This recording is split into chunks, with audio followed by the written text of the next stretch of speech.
Welcome to First Star Let's Chat, an athletic therapy podcast.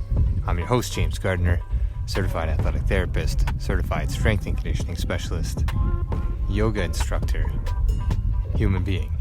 This platform, for the pros, by the pros, anybody in the performance space, and beyond.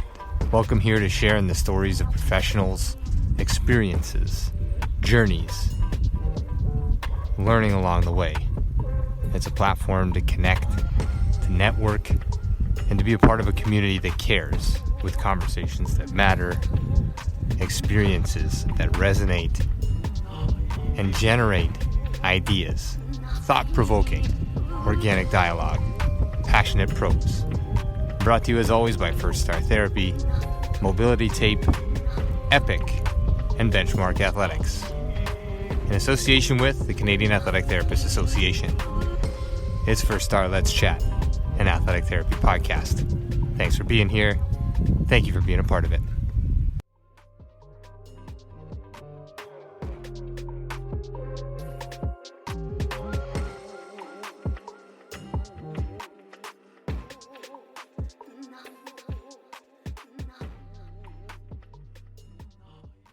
Loud. That's what it says to do. Now it says recording. So there'll be a couple stragglers, but we'll go through the ground rules to start. The ground rules are this: the two guests tonight are full access for questions of reasonable duration and reasonable information. It will be recorded for the sake of saving the world a couple conversations at a time here, and going back in time to the archives for the purposes of any information that's valuable to any and all, which I'm sure there will be plenty.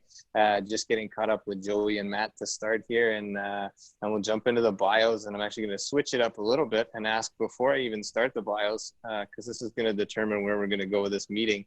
Tiger King, yes or no to this point in the COVID days? Have you watched it? Joey, have you watched it? No. Firm no. Love it. No. No nurse. Firm no. No nurse. How about you? Firm no. Double no, and the no's are back in. I think that brings it to like 20 yeses and 15 no's. So that's great. All right. Nice. So let's get rolling here. That's the unofficial, official beginning of Chat and Athletic Therapy Roundtable. This is session 24. Really appreciate everybody who's on the call and anybody who picks this up on the YouTube channel afterward for paying attention, for listening in, and gaining as much as you can from speaking with a couple of amazing human beings and soccer lifers, and a connection again from the days at York University, but we'll get into that as we get going. Our guests this evening, Joey Cicchillo and Matthew Arnone, are our two guests. Matt is currently playing with York 9 FC, and Joey is currently an instructor at Humber College in, am I doing this right? Fitness and wellness. Is that what the program's called, Joe? It's health, wellness and health sciences, but it's in the fitness and health promotion stream. Perfect. Yeah, great. All right, awesome. So this is where we're both at, or where these guys are both at. A pleasure to have you guys on. I appreciate you guys taking the time out, doing this as a duo. This is the first duo we've had, but I think more dynamic than any other duo we could have. So a couple of good buddies from back in the day at York, and have obviously stayed friends and sort of went on different paths. This makes it a really interesting conversation to sort of tie things back to athletic therapy, tie things back to where sports has taken you both. Joey, why don't we start with you, man? From your days playing at York, winning a couple of championships nationally as well as in the OUA, how did you sort of navigate to where you are these days? So as soon as I kind of was into my twilight years at York, I kind of had the thought process of, what's next? And I know that's kind of a scary thought. At least I found so going through kinesiology, because it's one of those kind of degrees where you love what you learn and you kind of have to find a way and be creative with how you apply it. So my biggest thing was, I love soccer. I love the whole process of training, and specifically with my background and going through my injury history, I loved the whole rehab process, but knew I wanted to be more on that performance aspect of it. So that kind of led me into strength and conditioning.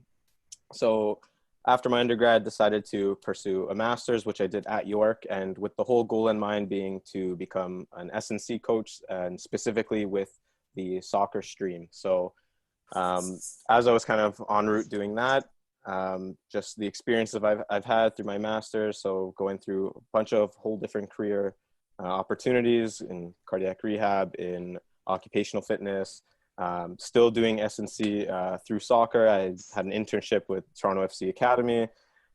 Ended up loving teaching and loving what I was doing throughout grad school, TAing for certain kin courses at York. One thing led to another where I had an opportunity to apply for a position at Humber. And, thankfully all went well. And I've been teaching there since the past winter semester. So I've been there with both the Humber College side as well as with the kin program for the Guelph Humber aspect of it. So it's been interesting. Definitely didn't know I was going to head this way a few years ago, but all in all, happy with where I'm at right now. Yeah, awesome. And I think, I don't know, it was funny just kind of signing into the room and catching up with you guys briefly before everybody else got in here. But it's like time hasn't even passed, man. Talking to you guys, this feels like we're sitting in a room, I don't know, in some small town in New Brunswick or PEI or something like that at a national championship, just trying to figure out what's going on. But, you've accomplished so much since, you accomplished a lot while you were at York, and then it's amazing to hear and sort of follow where you're at now. We'll jump in a little bit more to some of those details and the internships and sort of how you navigated the S&C side and how you sort of, how you navigated staying in soccer, moving away from soccer, doing some other things. So there's a lot of great angles I think that we can talk on there. Matt, why don't we throw it over to you? You're currently back on the field. Those quads looked absolutely dominant in that picture that I framed up on Instagram that they took for you at York 9 FC. Like, I'm not even joking. They looked absolutely massive. I heard your interview as well, and you've gone to veganism. Like, there's a lot of things that have changed, man. So how about from your time at York, winning and playing there, competing there, to where you're at now? Take us on a little career path. Yeah, I mean, it was nothing if not crooked and sort of not on the beaten path, that's for sure. It was definitely something I didn't sort of foresee or forecast. Obviously, going through kinesiology and having Joey as a classmate and also a teammate was obviously someone that, helped me sort of enjoy school. Obviously, I think in terms of where I differ from Joey is that my path was sort of led by the passion and sort of the love for the sport. So coming to York University in the first place was almost, I had known about the men's soccer program, and that was what brought me to, obviously study kinesiology. It was a program that, for me, it was all about gaining an edge in my play. Always about finding ways to educate myself in order to get 1% better, and always put that sort of effort into everything that I did. And, that's kind of where it led me, and obviously ups and downs and all those sorts of things, but always with the main goal and the main focus being professional sports as my end goal. So, I mean, we had some great times. As Joey knows, I scored a pretty impressive, important goal, and that was because of James's tape job in the quarterfinals of PEI. So I had struggling with some ankle injuries. So James was there to take care of me, and it all comes full circle. I mean, I put in some good work and kind of found myself in a little lag period after, similar to Joey in that sense, where you don't really know where your craft is going to take you, and that was kind of scary for me. And I tried my luck in North Carolina, playing for a reserve team, trying to make the pro team, and that didn't work out, and found myself back at Vaughan and sort of in the same place, which, became a little discouraging for me. And mentally, there was a lot of obstacles to overcome, I think more so than even the ability to develop and continue to reinvent myself as a player. But through that exploration, through, exploring the mind and finding that sort of mental consistency, and applying that with the tools and combining that rather with the tools to play at the professional level that I think, we're always present. I found my way. It's again a very winding road that took me to Italy, and started with a friendly game here in Canada and doing really well and drawing interest from the team that had come here, and taking that video and circulating it to a place where soccer is religion or soccer is culture, and the level is much higher than we're used to in Canada, and sort of giving them some sort of thing that they can actually quantify, right? Seeing a team that is at the highest level of Italian soccer and seeing how I kind of measure up was something that actually allowed them to sort of sit up in their chairs and take me seriously. So that kind of got me started on the path. And I mean, that was a life experience that I'll never forget. It shaped me as a person. It shaped me, mentally. It brought obviously a new set of trials and tribulation, and it kind of came full circle. Like I said, I came back and signed with Halifax. Had a great year with again, perspective and sort of those sorts of appreciations for what I did and what I, rather than having it as an expectation, just sort of trying to enjoy the grind and enjoy every day. And that's kind of ultimately why you do what you do, right? We all kind of look for that happiness in our career, in our love life, in all aspects of our life. We want to be happy. And once I kind of found that, it kind of all changed for me. It kind of turned into an upward trajectory rather than a downward one. And it came full circle. I ended up signing at home, playing at, obviously, for my hometown club. And I get to be with my family, who I missed dearly while I was away. And yeah, I mean, got to be with, now I'm here with my fiance, my friends, and my family, and it kind of came full circle to me, but only after a mentality switch, for sure. Yeah, amazing. A couple of amazing paths, not the same, but started in the same place, and a couple similarities there in terms of you guys sort of having that little lag or lull. But I think those are the times where we really can gain some perspective, and that'll play with a lot of the students that are on here, student therapists or people that are just kind of sort of in waiting right now to either write an exam or find the next job or whatever. And really both of you have sort of identified, finding things that you love and leading with passion, if not considering passion, at least into what you do and how you do it and why you do it. This was obvious at York as well. It wasn't a tape job that scored the goal. It was your hard work and your effort. And I still remember the celebration. I'm not quite sure if you were concussed or not, but we're not going to go into that one out in PEI after that celebration. And Joey, the same thing with Joey. These are two guys that, I really looked up to, and I never said that to you guys in person. So I'll say it to you now in public. And as we archive this to YouTube for all of our millions of viewers down the road, I really looked up to you guys as as somebody who was older and a professional and there to sort of help you in your physical pursuits. I looked up to you guys, and you guys really helped me in my mental pursuits, and just sort of really identifying qualities and values of human beings that stand out, and people that I would like to imitate myself after as well as I went forward. And so you guys have continued to shape my life. And I think that's really important from a therapeutic side, is acknowledging that's a two-way street. We put our hands on athletes and tape and do all the other things and treat and talk and do all these things. But you guys really impact us the other way too. So again, these are two of my my all-time favorite athletes through my journey professionally, and to hear both of you guys talk about how you got to where you got to is amazing, and I'm sure already beneficial for everybody listening in. And great haircuts across the board, even in COVID times. You guys make this look easy. Yeah, I had to throw a hat on, and you guys are living it up. But no, seriously, you make sort of your journey sound easy. There's obviously some trials and tribulations along the way, but both of you have always held, I think, perspective at the forefront, and really been able to step away and see what the bigger meaning is to everything that you do on the field, off the field, in the clinic, out of the clinic, in the gym, out of the gym. And these are two soccer athletes for those of you that aren't aware or didn't know them while they were at York, a couple athletes that always put in extra work in the gym with a team that was sort of perennially, definitely a national contender, but in the gym sort of lackadaisical and didn't put a lot of time in off the field beyond sort of the on-field skill set and some of the stuff that the strength and conditioning team was doing on field. Joey, you had a couple pretty significant injuries in terms of time lost. Let's start there. You guys had a couple injuries.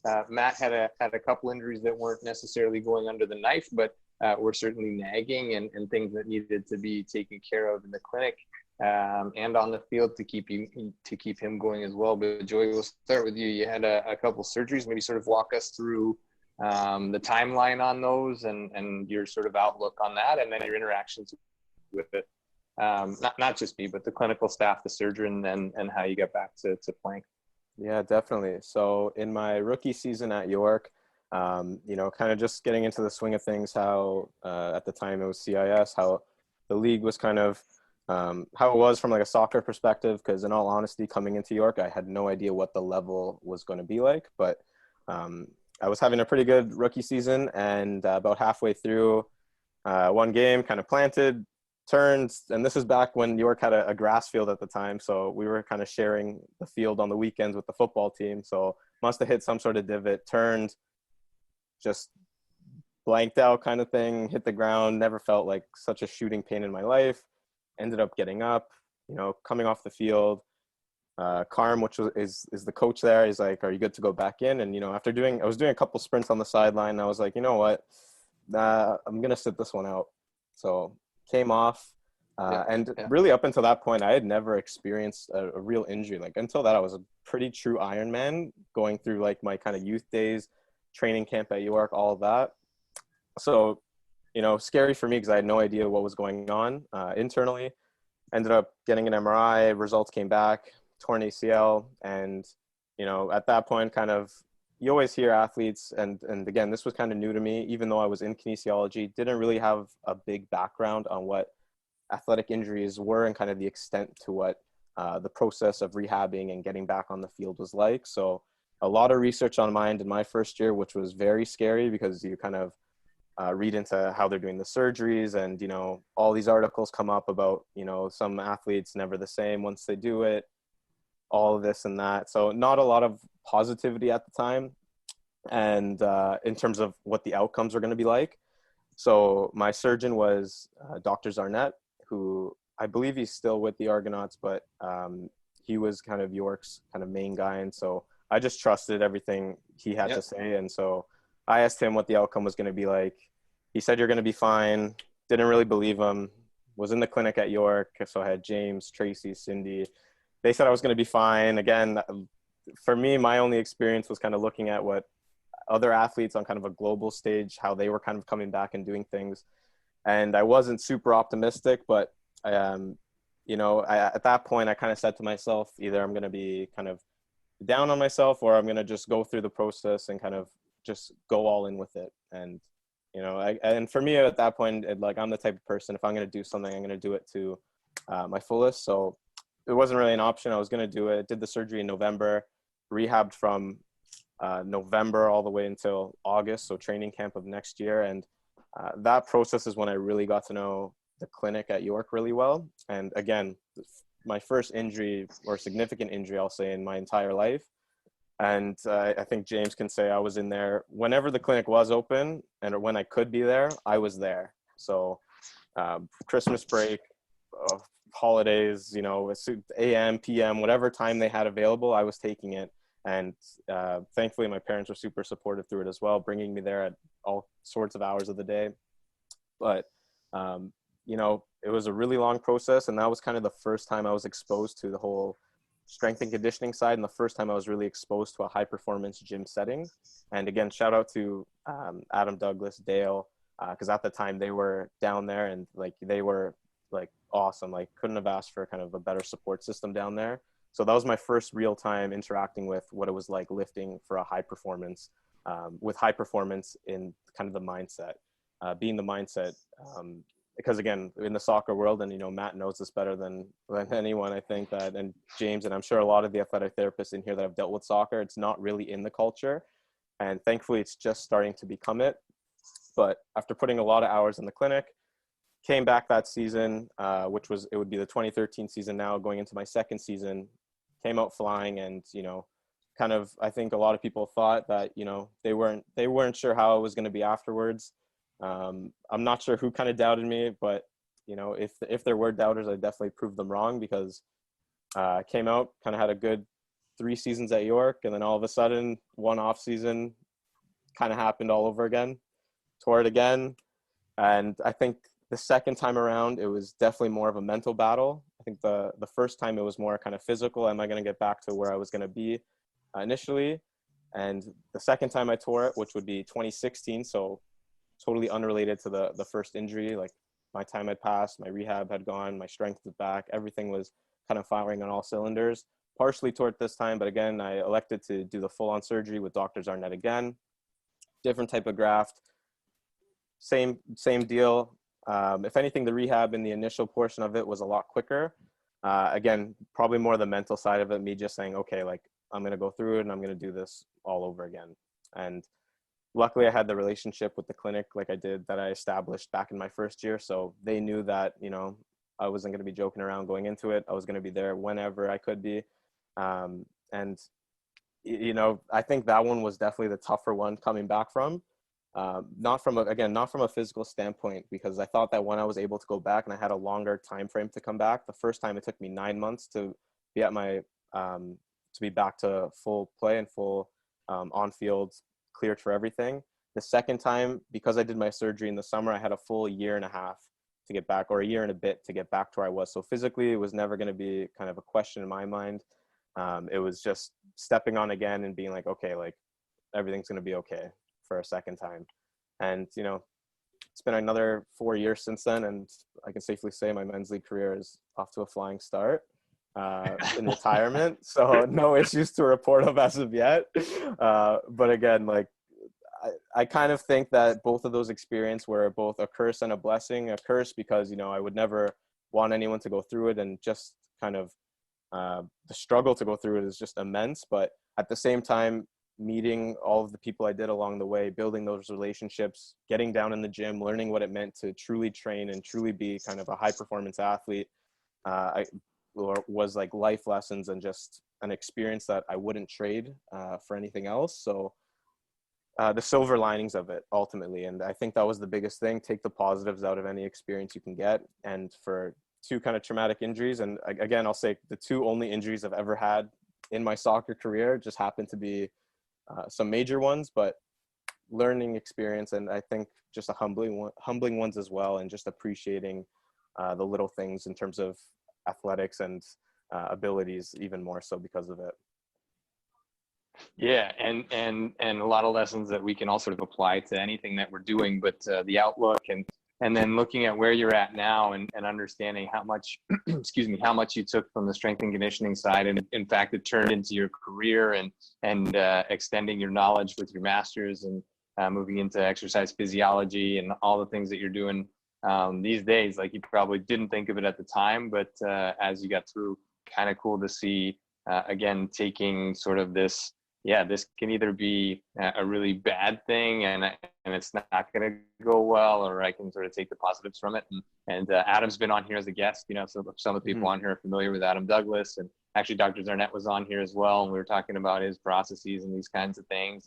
And we actually touched on autograft and allografts and what the differences are. And that's how you can speed up a recovery. And then that longer term return really allows for some play in the gym and strength. So from a conditioning side and a therapeutic side, or a clinician side, a 9-month return with really trying to get back to a season as quick as possible. And then, you know, taking your time and really building out all the things and looking at, all right, we're not going to do this a third time. So let's really look at some of those angles, which were some of the discussions we had in the gym and with you as well, to sort of slow down getting back on the field, but really strengthen behind the scenes, so to speak. So appreciate you sharing those, man. And we'll probably come back around to a couple of those as well, just in terms of some of the stuff we discussed and what worked and didn't work for you as an athlete at those times. And now as somebody who's a little bit, you know, probably more knowledgeable than most, what you would have changed about it too, looking back. Great stuff, man, and a huge insight for all of us listening, and all of us even that were a part of it, to sort of see it from a review now that we're down the road and just tearing up men's leagues across the city. So Matt, how about you, man? I know we didn't have a ton of traumatic injury while you were going through at York, but groin things and hamstring things and adductor things are very common in soccer, and you had to deal with a number of those. So we'll just kind of take you through. I mean, you pick your poison wherever you sort of feel you want to take this one. Injuries and dealing with therapy staff. How's that gone in your career? Positives, negatives, all the in-betweens. Yeah, no, I'll start by saying, as Joey's friend and one of his, I consider him one of my better friends, going through something like that and also seeing the success that he had, it takes a toll on you as well. Watching your friend go down and more so watching him go down again as you're, when we obviously, Joey and I, many people don't know this, Joey and I played together when we were really young. And then we kind of got reunited at York and that relationship started to grow as the years went on. So having been, looking forward to myself and Joey, playing that final year out together and then kind of having him go down in preseason was traumatic for me. And just also, I mean, James, and many of the people who follow York University athletics know that Joey he was the golden boy, he scored us the game-winning goal. And it was, again, not like you said, not a result of any luck or anything like that. He was in the gym, he was putting the work in, and he overcame already one knee surgery, and to see that go down again, I always think, as a professional athlete, I always think, and I'm sure Joey, part of the mental aspect of this, since we're having an open discussion about it, is you think what could have been, right, without a knee injury or a second knee injury, and kind of at such a critical point in, a pivotal point in his career where he's finishing his collegiate career with such success, that one can only question that, is Joey gonna, try his luck with professional sports?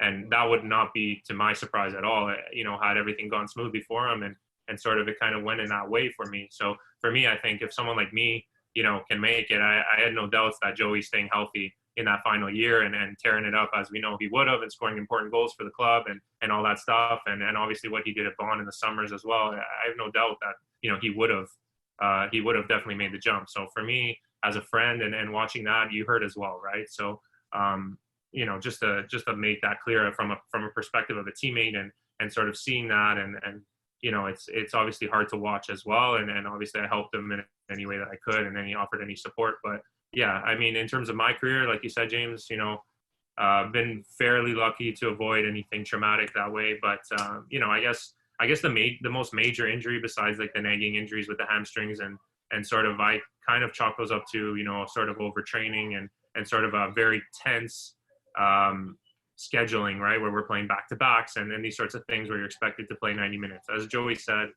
it's soccer's a discipline where it's kind of lagging behind in the sports science divisions, and we're coming along, but there's a sort of pressure there from your coaches. There's a sort of pressure there that you're deemed soft, or you're you're not very strong if you're not pushing through these sorts of injuries. And there's sort of that expectation. And from an athletic therapy standpoint, it's I've seen it. It's really hard. I've seen it at a professional level and at a collegiate level, where you have student therapists and also professionals who are sort of disregarded or sort of given flack for looking out for the athlete's best interest in that moment. And obviously performance and results are high, and and you're a high performance athlete, and your coach wants to put out the best team available, and you guys sort of have to deal with that and deflect that, right? And that's part of the job. But it shouldn't be that way. I find it should be, obviously it's coming along, but it should be a little bit more obviously centered towards the athlete's health first and foremost, right? So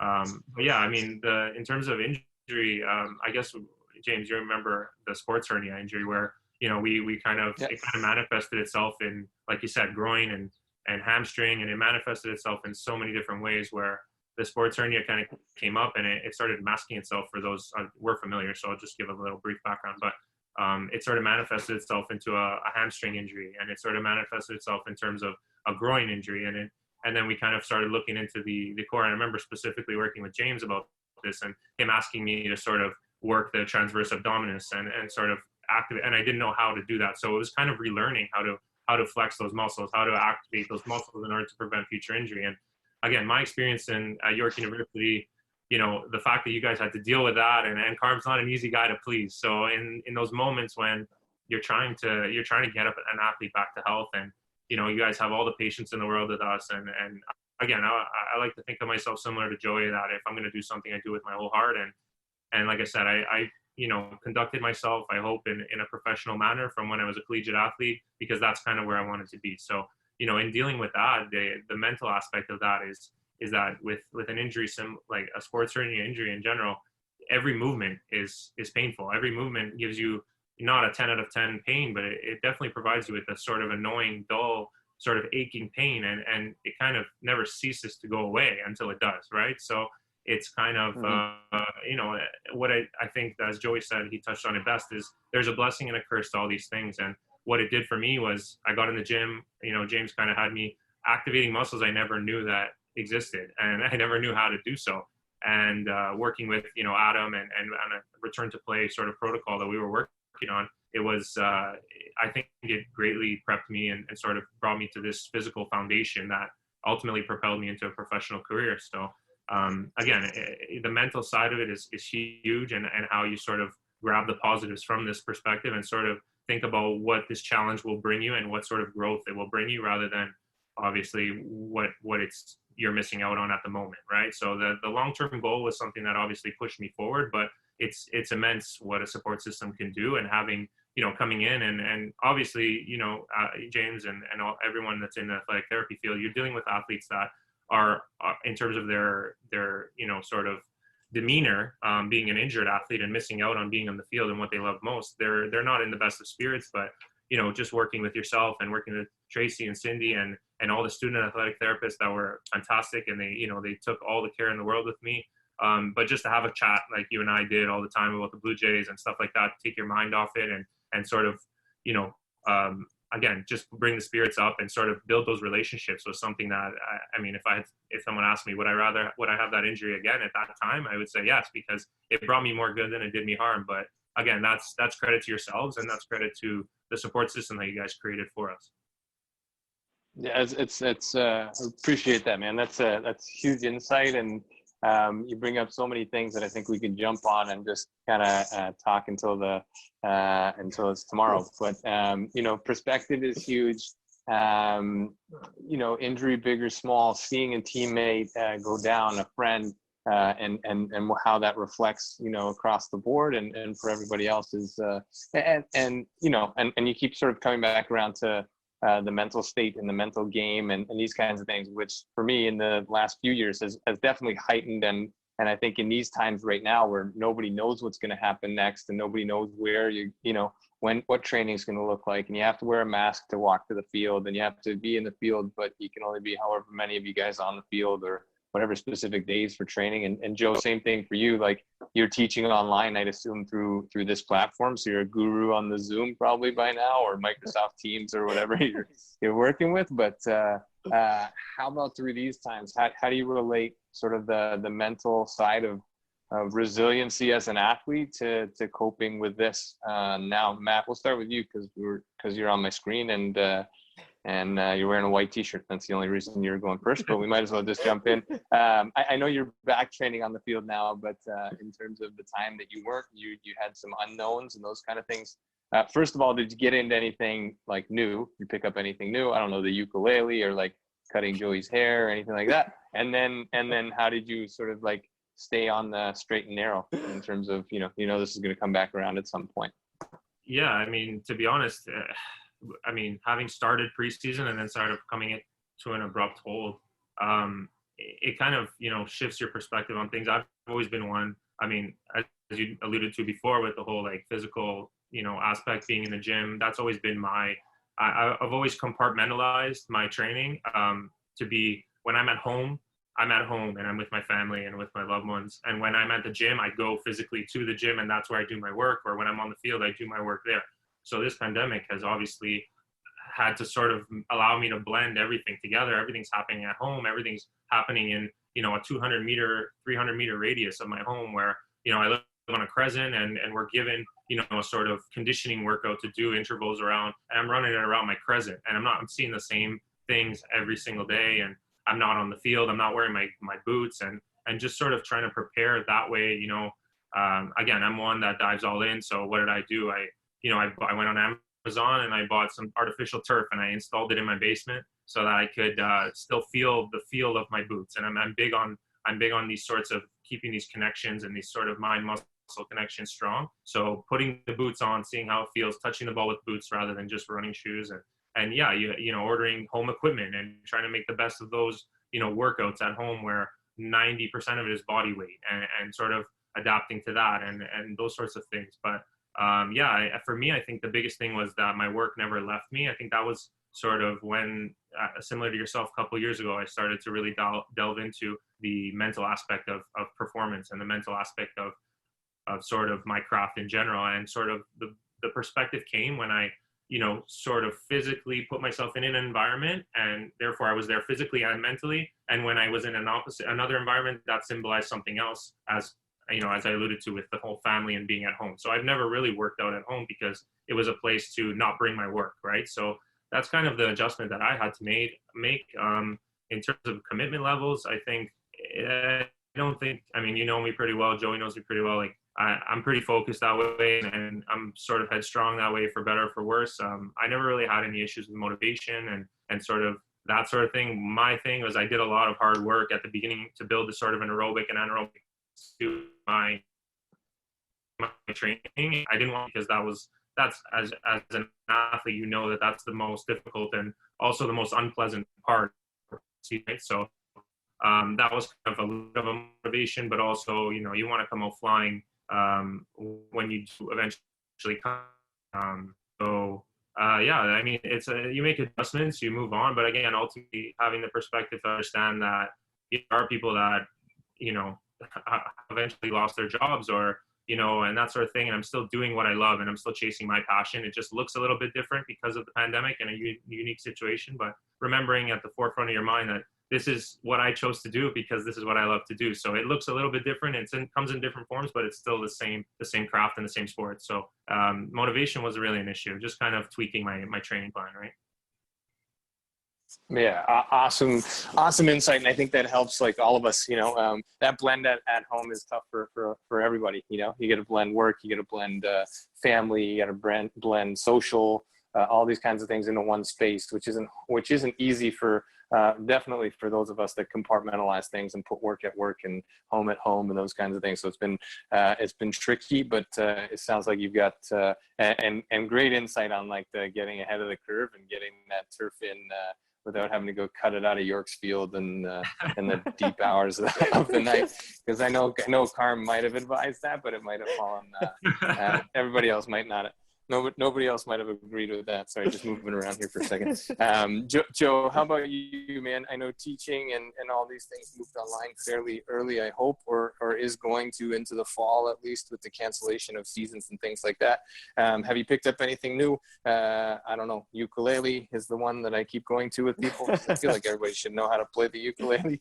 And then how have you adjusted to being at home? So for things that are new, cooking. More so. That's my new party trick that I'm trying to learn a little bit more about, because I've been blessed with a fantastic Italian mother that does everything for me. So it's great to kind of get out of the bubble a little bit, do things on my own. But no, in terms of teaching, so when we kind of like shut down, there was about 2 weeks left in the winter semester, and so that was kind of when everyone was kind of dipping into the unknown, and so that's when we started teaching remotely. And, you know, I kind of felt more for the students at that point, because I know it's kind of a little bit scary. One of the courses I was teaching was it was very hands-on. It was an internship-based course within the kinesiology field at Guelph.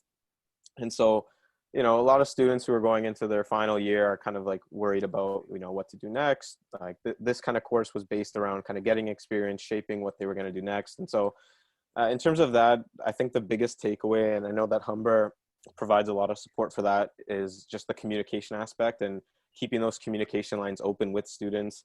And I think that was the biggest thing that's going to be the biggest thing when moving remotely, is making sure that you kind of keep that open door concept that would be there if you were in person. And so that's kind of where I'm headed towards for September. And this summer is when we're kind of building and kind of having more of a structured plan of what's going to be happening going forward. So we kind of got thrown into the fire in the end of the winter semester, but now it's kind of more structured. How are we going to make this a very welcoming environment to learn going into fall? And so that's kind of the biggest thing.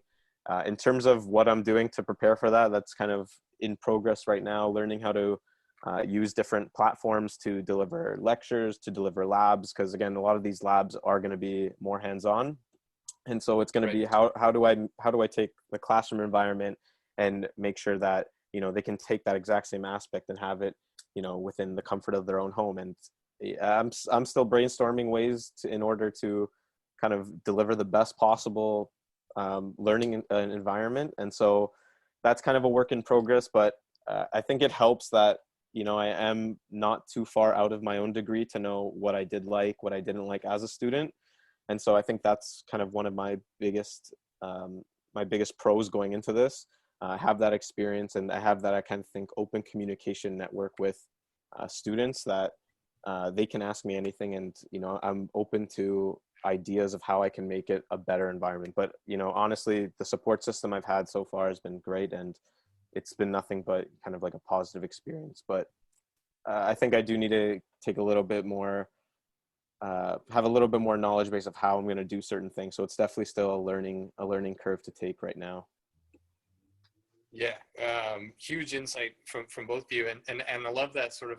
Just let me know if my voice is too quiet. I had to unplug the speaker headphoney thing, so I think we're all right. But yeah, sort of being in the fire and not panicking, right? I think a lot of what you both touched on. I mean, Matt, you're a professional athlete now. Joe, you're an athlete like through and through from all the things that athletics gives us: resiliency, discipline, all these kinds of things, characteristics and values that we gain in that realm.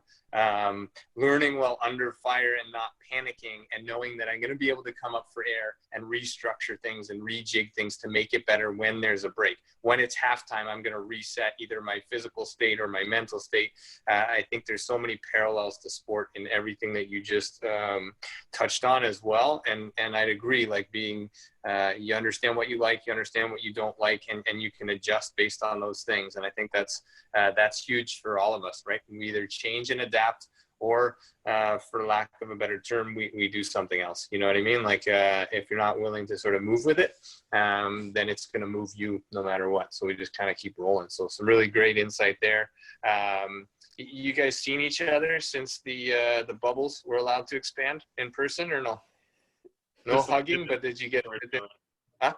Just like this, unfortunately, we call each other, we chat quite often, so we've been staying in touch for sure. But yeah, I mean, it's actually, I think we saw each other last Sunday. We saw each other last week for the first time. Reunited. It was so good.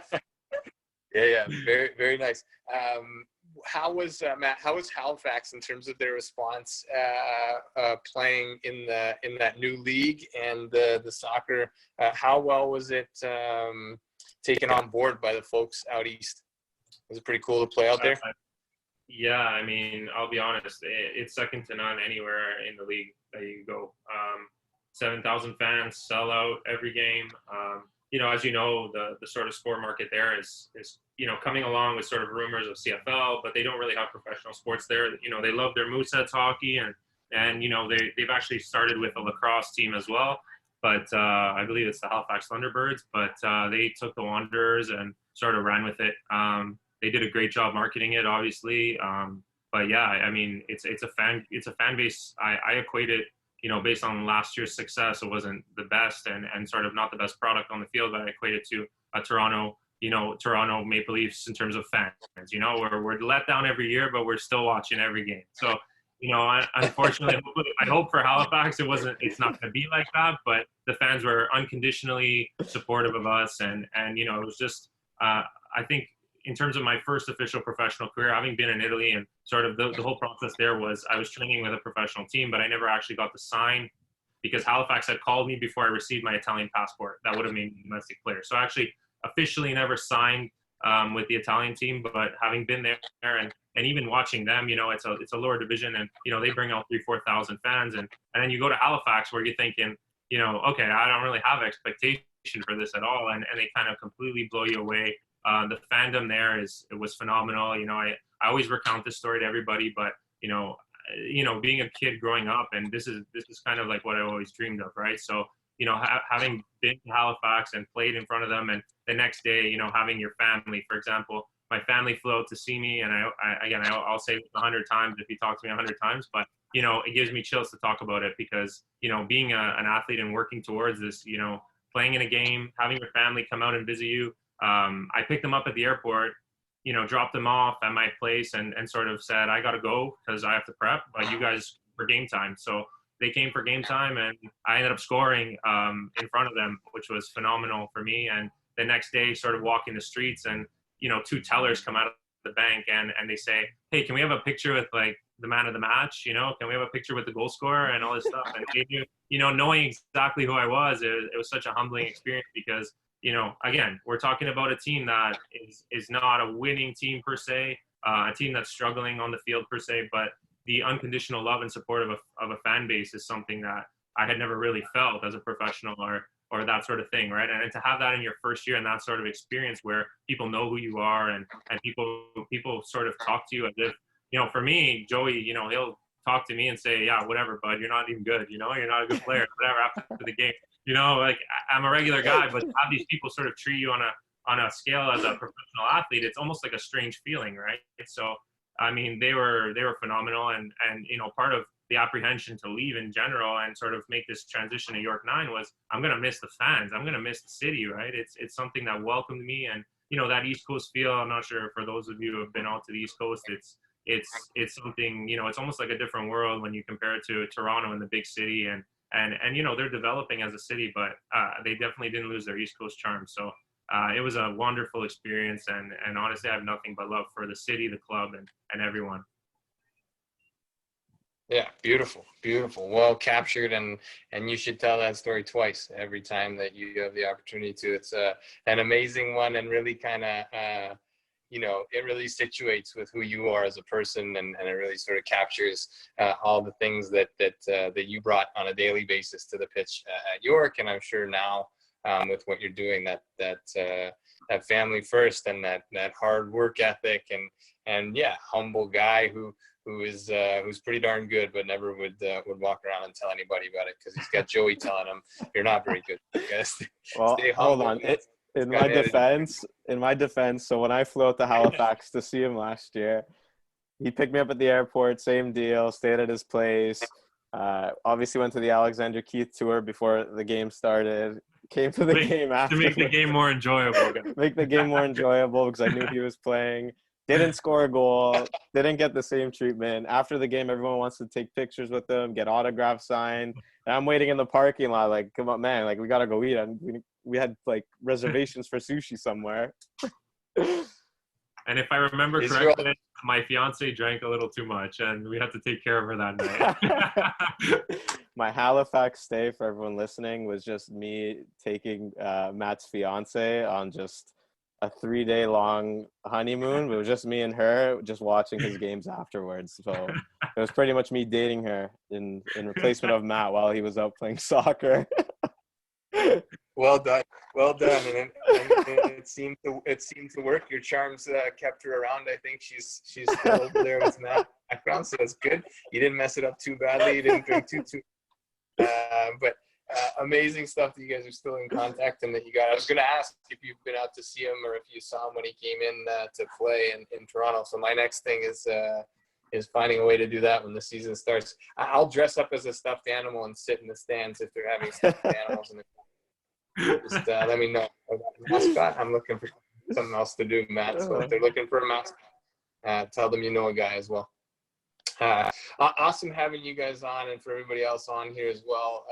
Happy Father's Day to all the fathers on here. Really a special day, and be able to get on here. My dad's on here, and I actually haven't called him yet today. Texted him, and then we were on a drive because we were coming up to do something here. So happy Father's Day, Dad.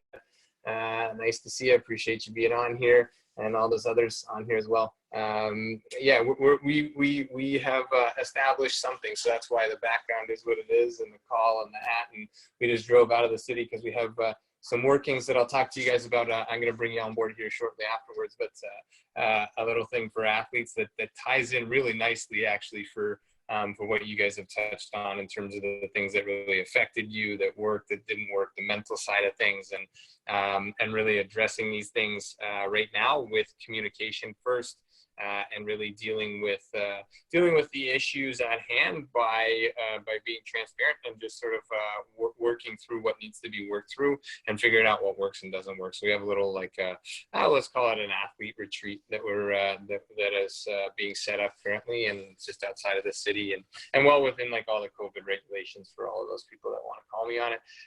But really cool stuff, and you guys have inspired a lot in me, again, as a practitioner and as a human being, and seeing you where you're at now is amazing. You go away for a couple of years. I was texting with Joey, or WhatsApping, I think, through the Raptors, like, because this was a thing that Joey and I talked about on the, because I wasn't informed as a Raptors person, but he certainly was. And I think you predicted that they were going to win within a couple of years. They're going to win a championship. And sure enough, I got a message from Joe when they were about to lose. A couple nervous ones, though, right? Along the way during that playoff run. Absolutely. You know what? The mental struggle through the ACL surgery was kind of like, you know, and I always think back to, like, talking to you on the clinic table about the Raptors. And at that point, it was like a 500 team at best. And, you know, me and you always had that joke every day, you know, like one day, like, you know, like one day we'll get there. And then slowly but surely, you know, comes full circle. And I had to message you during that whole playoff run because of those, you know, those talks at the clinic. They just, you know, I don't know. It was special.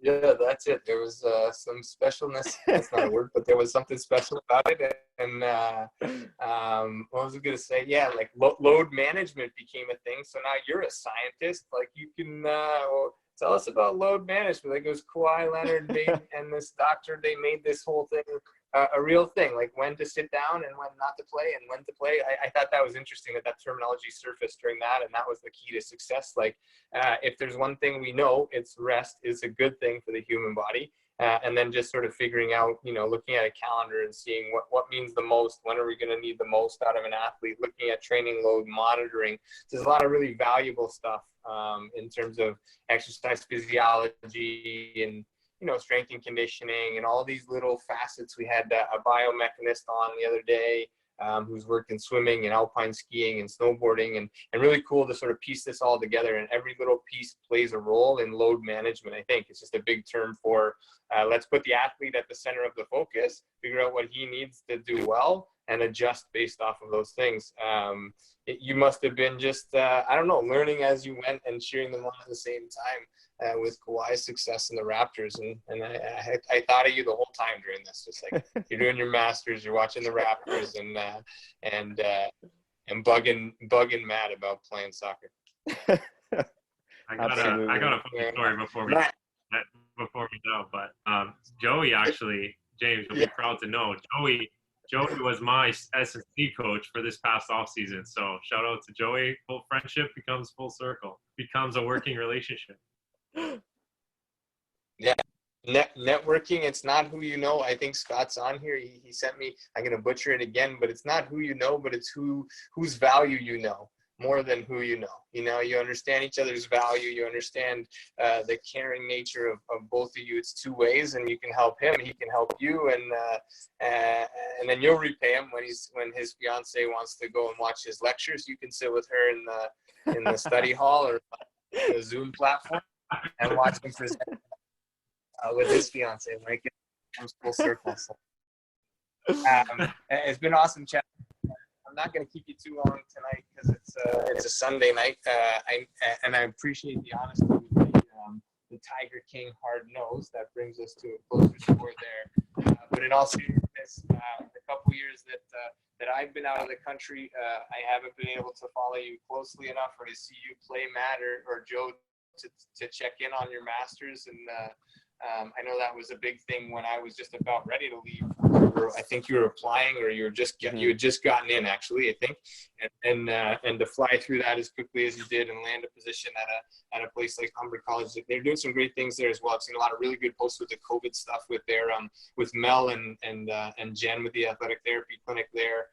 Posting some really, really good resources and making sure that athletes and students are well prepped and well versed in communicating and having access to that. So that's massive to be a part of that. I'm sure you're playing a role in that as well, learning from them, learning with them, helping them, students and athletes alike along the way. So really awesome to see you in that role. I think it's super fitting for you, looking back at the time we had around the soccer pitch and in the gym, all the opportunities to learn from you and with you and those kind of things. And owners like Matt, I still picture that Sally out in PEI, and those fans were wrapped out there during that PEI championship. That one guy who was just all over everybody, but the stands were full, and amazing to see you still going. I remember just watching when you're in Italy, just sort of following you from a distance on Instagram or whatever, just trying to chime in every now and then, and to see you come back full circle and be at York again in a different color, but in your stomping grounds with your family around. That's amazing to see, and I can't wait to see you play live if and when that's available to us. Yeah, no, it's I appreciate that. I mean, you're someone that obviously I looked up to in terms of the way you carried yourself. Obviously a different craft, obviously being in the sports, and the way that your professionalism first and foremost. And, obviously you and I know, and obviously they know that we have some banter between us, but when it's time to work, it's time to work. And that's something that, early in my York University career, I felt, I was there, and sort of the familiar fit. It's easy to kind of get derailed with that sort of focus.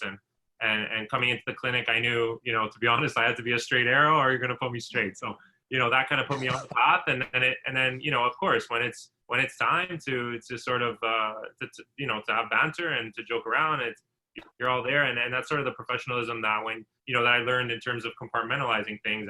I always think of you as a reference point for that, and realizing that, when you and I, for example, we hadn't really established that relationship until, we're talking again, New Brunswick, PEI, and I'm nervous as can be. And, the serious head athletic therapist of the university comes over to me and starts chatting Blue Jays, because he can, at the end of the day, he knew I was nervous. I wasn't saying a word, and, he takes my mind off things. He understands that part of it, and sort of that sort of sparked the relationship for me, and realized, like, that's an integral part of my training, and it's time to work, it's time to play, and sort of how to differentiate between that. So obviously you've played a massive role in my physical development, to get me to the point I'm at, but also, seeing your posts and seeing your sort of insight, even on social media, regarding mindfulness and regarding perspective.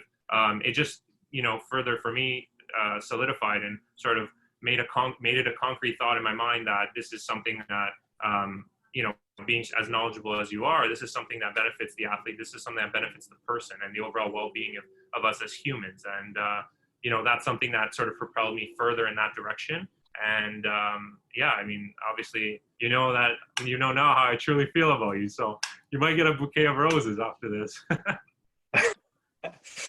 All right, fine. That's nice. That's sweet of you. You brought a single tear to my eye that nobody can see because it's bad lighting, and I mean that since that means a lot. And I think we got some more things to talk about now that you're back local, and I'm local-ish as well. At least after these next couple of days, because that's going to play a big role in terms of moving forward for me and I think for athletes as a whole, right? That mindfulness. It may be too catchy a term, but that intentful awareness or the mental state of athletes goes a long way. And during these COVID times, this is it, like finding a way to really regulate that and sort of stay towing the line without having all the resources is massive. But nice, really nice to hear you say that. In all honesty, that makes me feel I don't know, joy and delight, and just to know that this was that those years spent are still playing a role in your life, which is great. And for those young therapists out there, any conversation that you can get to know an athlete, something about them that they like. Scott Hout was on here and saying, like, I watched Tiger King. He's a sports car. You guys both know him, I think. But he was saying he watches Tiger King just because he knows that, or was, at least at the beginning, because it's outdated now, but of these times, so that he could have something to talk to his students about, something to talk like that's relevant. You get to know the person that's in front of you, and you're automatically going to have a successful outcome, no matter the injury and no matter the length of time that it takes. So some really great insight that sort of just continues to fuel passion and fire in me from both of you guys. And a question just came in, a favorite memory from you guys from your York days of each other. Keep it PG, but favorite memory with or of each other. I still need to go back in time and find those soundtracks, because those national championship soundtracks that you guys had in that locker room, just they were something to write home about. But if you have one memory either of each other or with the team from the York days, feel free, go for it. And then I think we're sort of at the hour mark, so we can jump off at any point. But your favorite memory of each other with each other. Yeah, Matt, you can go first. That was brainstorming. I mean, the first thing that comes to mind, I think, was the collaboration of the two of us sort of working together in 2014. I think, obviously, the relationship by then, we had been at York University. The friendship had grown, and we're talking with, assistant coach Luca Foran. We're talking about guys like Dom Gulo and Matt Stinson and sort of that whole bonding group that we had. And to have all of those guys on the field together was obviously truly special. And to sort of win in with all of us on the field, with Ben and all those guys, right? So those became friends that Joey and I still talk to on a daily basis, and those are friends we've sort of brought with us for the rest of our lives and into our professional careers and so on. Yeah, I mean, there's a picture. I'll send it to you, James. It's myself and Joey right in front of the camera in PEI taking a picture. I kind of got my arm around him, and we're both smiling, kind of holding the gold medal. And it's just a culmination of obviously the hard work and day in day out, Joey and I working together, and also collaborating on sort of bringing a championship to York University. I scored obviously in the gold in the finals. So it sort of solidifies for me in terms of if I could sum up our relationship in one picture. It would be that picture that obviously we sort of work together, and it's just a culmination. And it's funny how things, again, like Joey alluded to at the beginning, just come full circle. Joey and I briefly became friends, and then sort of it comes full circle on a grand stage such as the national championships, and he and I still being friends to this day, that we talk on a daily basis. So I mean, our time at York University, to put it mildly, was the best time in my soccer career in general, collegiate or professional, and probably the most enjoyable. So that's kind of what I have for it. Yeah, I don't want to kind of steer yours, but I think that 2014 season was kind of it was more like a friendship solidifier. Obviously, yeah, I think about we lost, we were no longer friends, eh? No, not even that. I just think like the group that we had on the field, first of all, was amazing, but I think off the field, that's the closest we ever were. And just going through it, again, you score in that first knockout game, I scored in the finals, and just be that was kind of that road together, and even James coming, it was just the perfect storm of events coming together, and people we had there, and just a positive feeling of being around the team was just something that I'll always remember. And again, I think that was really the year where at the time kind of our team aged appropriately, where we just all meshed, and both on the field and off the field were just amazing friends. And I think that it's kind of the memory that sticks out to me, just and that picture of me and Matt is iconic, but we have another picture of just our group that we had, and even just as the team, that picture we took, I'll never forget that.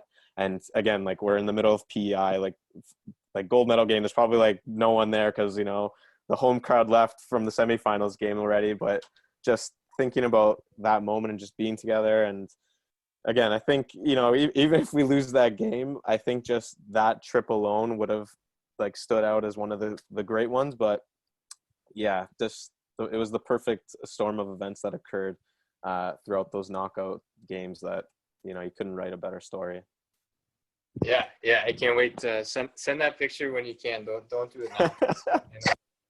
How I am with multitasking and all something up, and if they receive it, I have to jump, and then I'll figure out it anyway. But yes, some great stuff in that 2014 season. There's definitely some unspeakables in terms of the cohesivity of that team, that unit. You guys were a lot closer. And then I had the opportunity to travel with you guys to multiple championships. It seemed every year, but that 2014 definitely stood out. And then the one that I know I wasn't asked for my opinion on this, my favorite memory, but I think that one out in BC, it was a tough game. It was a tough loss in one of the early ones. Joe, I can't remember who it was. Anyway, and Luca, the assistant coach, got interviewed at halftime, and he did the meow thing. He said meow a bunch of times. And at the time, it was kind of is this guy doing this for real? But I also think some intuitive knowledge that he knew that everybody needed to be lightened up a little bit. A loss, yes, it happened, but let's get back to focus. Laughing a little bit. So I still send pictures of that keeper that we couldn't score on. That York couldn't score on. He's 46 years old and had the mustache, and so anyway. Was a good one. Everybody involved with the York soccer program and all of your teammates and stuff, really, really great people, and it really served as a winning unit. Definitely Always, every year that team seems to, and Carm and the coaches, they seem to, I don't know, they seem to do it. And with guys like you leading the way and always going back and having access to you guys, I'm sure really helps with that too. So, yeah.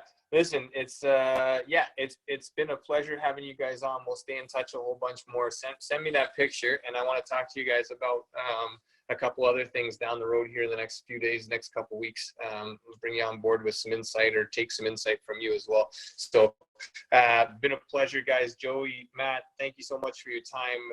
Would love to stay on another hour, but I know there's lots of other things that everybody needs to do. For everybody else joining in, appreciate you guys being here as the audience, and for anybody picking this up on YouTube when it gets up there for you as well. Matt and Joey, two of the greatest York soccer players, definitely, but two of the great human beings that I've had the pleasure of working with and being around in the sports realm, and now championing wellness in a different format, you know, at the pro level, and Joey as a professional in the educational setting. Like, massive to have two guys with such distinction behind them on here at the same time. So I really appreciate it. It's been Let's Chat, an athletic therapy roundtable. This is session 24. And guys, let's stay in touch. And Joe, maybe you can be my date to a game to see you play. I would love to. There was nothing more I'd rather do. We'd probably end up not even watching the game, talking the whole time about nonsense, but I mean, it's better than watching Matt play, so it doesn't really matter. Well played. All right, Matt. Matt, I won't let you rebut, because I think your willingness to just take that and laugh with it. It's been awesome. It's been wheels are great. turning. It's been great having you guys on here. All right, thanks for having us, James. It's always great to catch up. Seriously, it's a pleasure, honestly. Awesome. Okay, Thanks, man. James. We'll be in touch, guys. Everybody else, I will be in touch as well. If you'd like the quiz, please email me athletictherapyroundtable@gmail.com, or you can get me on Instagram. Just DM me. I don't have it because I'm on my phone, but I will get it to you the next couple of days if you're looking for CEUs. Everybody, wish you a happy Father's Day and a good Sunday evening. We'll be back Wednesday night with an entrepreneur AT that I will post shortly on Instagram in the next couple of days. Matt, Joey, again, amazing catching up, amazing having you here, and everybody else, thank you. And I will stop recording and say good night once again. Thank you.